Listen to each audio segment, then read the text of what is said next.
Le bassin de Lac qui cherche à développer toujours plus sa politique industrielle. Un chargé de mission du gouvernement était en visite dans l'entreprise M2I. Tous les détails avec Éric Poussard et Elisabeth González. M2I spécialisé dans le biocontrôle, la protection de la vigne par exemple par des méthodes naturelles, a prolongé son travail de recherche pure mené sur le bassin de Lac par l'implantation il y a peu d'une unité de production sur le même site.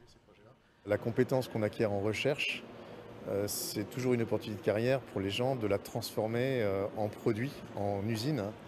Et voilà, on croyait beaucoup à cette évolution des chercheurs vers l'usine. L'usine, c'est leur produit finalement, c'est eux qui l'ont rendu possible. L'évolution du bassin de Lac intéresse particulièrement Olivier Luanzi, chargé par le gouvernement d'une mission sur la politique industrielle. Ce qui est impressionnant ici, je crois que c'est la coopération entre les acteurs. La deuxième chose qui est impressionnante sur ce territoire et que je ne connaissais pas et que j'ai découvert ici, mais qui est fondamentale pour l'industrie, c'est l'anticipation. L'anticipation de l'évolution des productions. Ici, il y a eu une production de gaz qui a nourri une industrie fantastique.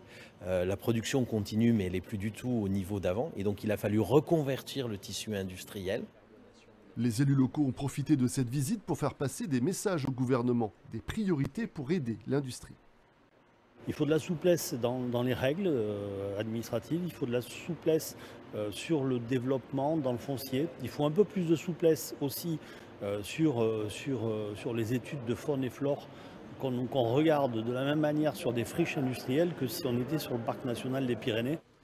C'est donc sur le bassin de Lac qu'Olivier Luanzi a lancé son tour de France des initiatives locales pour mieux comprendre comment relancer l'industrie dans l'Hexagone.